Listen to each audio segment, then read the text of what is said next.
Good morning everyone. Today we are going to revise that question answers second Ghamandi Barasinga that we learned in last session. So here is some questions.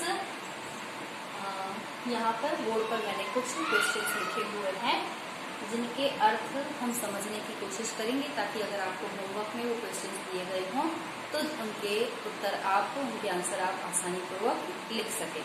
जैसे कि सबसे पहला question है, बारासिंगा को अपने किस अंग पर गर्व था।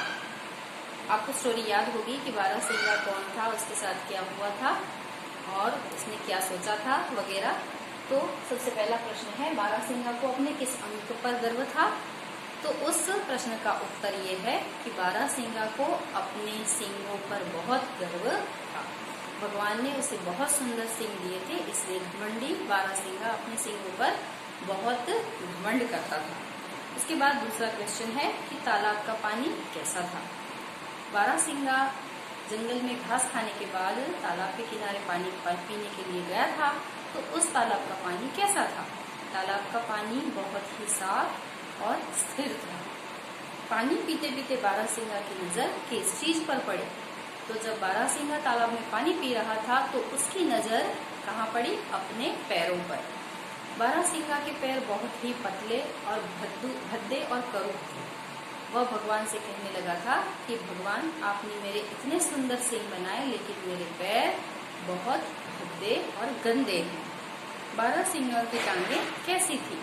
तो बारासिंगा की टांगे बिल्कुल दुबली पतली और भद्दी और करूब थी। बारासिंगा के सींग कहाँ अटक गए। अगर यह प्रश्न आएगा तो उसके उत्तर में आप क्या लिखेंगे। तो जब बारासिंगा जंगली कुत्तों से अपनी जान छुड़ाकर भाग रहा था उस वक्त बारासिंगा के सींग जंगल की झाड़ी में उलझ गए। फिर अगर आपसे प्रश्न किया जाए, तालाब में अपनी परछाई देखकर बारासिंगा क्या सोचने लगा। तो जब तालाब के किनारे बारासिंगा पानी पीने के लिए गया था तो वह तालाब में पानी पीते समय अपनी टांगों को देखकर, अपनी परछाई देखकर, अपनी परछाई में अपनी टांगों को देखी और वो यह सोचने लगा कि भगवान ने मुझे इतने सुंदर सींग दिए हैं लेकिन मेरी टांगे बहुत करूब बनाई है। करूब यानी देखने में सुंदर ना हो, भद्दी और पतली बनाई है। यह बारासिंगा सोचने लगा। पानी पीकर बारासिंगा ने जब सिर उठाया तो उसने क्या देखा। जब तालाब में उसने पानी पी लिया और अपना सिर ऊपर उठाया तब उसे कैसा एहसास हुआ था। तो तब बारासिंगा को यह एहसास हुआ था कि जंगल में कहीं से शिकारी कुत्ते उसकी ओर भागते हुए आ रहे हैं और उसका शिकार करने वाले हैं।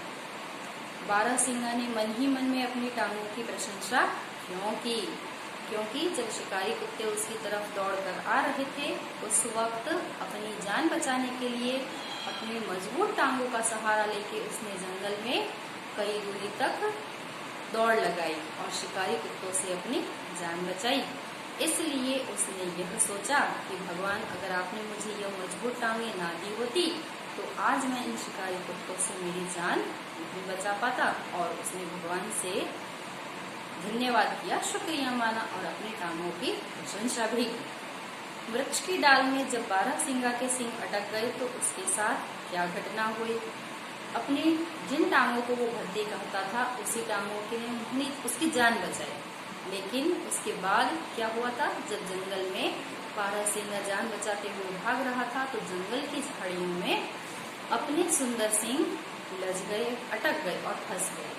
और तभी कुछ दूरी पर ही रहे हुए शिकारी कुत्ते उसकी ओर आ गए और उसे अपना भोजन बना दिया। उस बारासिंगा के उसने टुकड़े टुकड़े कर दिए। शिकारी कुत्तों ने बारासिंगा के साथ क्या किया। उसमें आप यह उत्तर लिख सकते हैं कि शिकारी कुत्तों ने बारासिंगा को अपना भोजन बना लिया और उसके टुकड़े टुकड़े कर दिए। मृत्यु से पहले बारासिंगा क्या समझ चुका था। अपनी मृत्यु से पहले बारासिंगा को यह समझ में आ गया था कि सुंदरता ही हमारी रक्षक नहीं होती। सुंदरता एक गुण नहीं है, सुंदरता भगवान का एक आशीर्वाद होती है।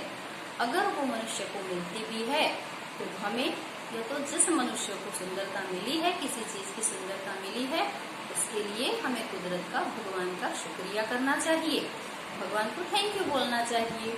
लेकिन जो चीज सुंदर नहीं है उसके बदले हमें भगवान को कोसना नहीं चाहिए, पर वह असुंदर चीज भी हमारे कितनी उपयोगी है, हमारे कितनी लायक है, इसके बारे में सोचकर हमें उसका भी शुक्रिया करना चाहिए। जिस प्रकार बारहसिंगा की पतली और भद्दी टांगों ने उसकी जान बचाने में उसकी सहायता की थी, लेकिन वह जिन सींगों को सुंदर मानता था, वह सींगों की वजह से ही वह शिकारी कुत्तों के भक्षण का, भोजन का कारण बन चुका था। इसलिए मृत्यु से पहले बारहसिंगा ने यह सोचा कि मेरे सुंदर सींग मेरी मृत्यु का कारण बने, और जिन टांगों को मैं भद्दी और करूप समझता था, उन्होंने मेरी जान बचाने में मेरी मदद की, मेरी सहायता की। कुछ क्वेश्चंस और हैं, जैसे कि ब्लैंक्स में अगर लिखा गया है खाली जगह ने बारहसिंगा के टुकड़े टुकड़े कर दिए, तो बारहसिंगा के टुकड़े किसने कर दिए? शिकारी कुत्तों ने। तालाब का पानी खाली जगह एवं साफ था, तो तालाब का पानी स्थिर, आप ब्लैंक में क्या लिखेंगे? स्थिर, स्थिर एवं साफ था। शिकारी कुत्तों का एक खाली जगह उसकी ओर आ रहा था, तो शिकारी कुत्तों का झुंड, जिसमें बहुत सारे शिकारी कुत्ते थे, उसे हम कहेंगे शिकारी कुत्तों का एक झुंड बारहसिंगा की ओर आ रहा था। थोड़ी ही देर में खाली जगह कुत्ते वहां पहुंच गए। कैसे कुत्ते थे वह? शिकारी। तो हम लाइन में लिखेंगे थोड़ी ही देर में शिकारी कुत्ते वहां आ पहुंचे। बारहसिंगा ने अपनी खाली जगह की खूब प्रशंसा की। उसने अपनी 3 चीजों की प्रशंसा की। टांगों की, क्योंकि टांगों की वजह से उसने अपनी जान बचाई थी, इसलिए आप लिखेंगे कि बारहसिंगा ने अपनी टांगों की खूब प्रशंसा की। नदी का पानी, 3 ऑप्शन अगर दिए गए हों, गंदा, शांत और साफ या ठंडा, कैसा था? 3 ऑप्शन में से सही ऑप्शन कौन सा है? तो साफ और शांत। तो आपको लिखना है नदी का पानी शांत और साफ था। बारहसिंगा को किस चीज पर घमंड था? 3 ऑप्शन दिए गए हैं, अपनी टांगों पर, अपनी जाल पर या अपने सींगों पर। तो सही आंसर है बारहसिंगा को अपने सींगों पर बहुत घमंड था। बारहसिंगा के सींग कहाँ अटक गए? वृक्ष की डाल में, 3 ऑप्शन है यहाँ पर, वृक्ष की डाल में, एक मोटी लता में या एक झाड़ी में। तो बारहसिंगा के सींग एक वृक्ष की डाल में अटक गए। जो एक बड़ा वृक्ष था उसमें बहुत सारी डाल थी और उन डाल में उसके सींग अटक गए। किसने बारहसिंगा के टुकड़े टुकड़े कर दिए? आपको यहाँ पर भी 3 ऑप्शन दिए गए हैं, शेर ने, शिकारी कुत्तों ने या भेड़िए ने। तो इसका सही उत्तर क्या होता है? शिकारी कुत्तों ने। तो हम पूरा सेंटेंस इस प्रकार लिखेंगे कि बारहसिंगा के टुकड़े शिकारी कुत्तों ने कर दिए। अपनी टांगों को देखकर बारहसिंगा हो गया, क्या हो गया? 3 ऑप्शंस, खुश, उदास या दोनों ही।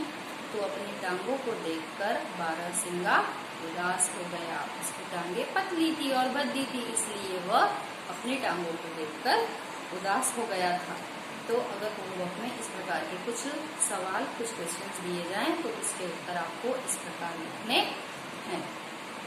कुछ नोट्स भी मैंने आपको लिखकर मेल की है, तो उन नोट्स में से भी आपको क्वेश्चंस के आंसर मिल सकते हैं।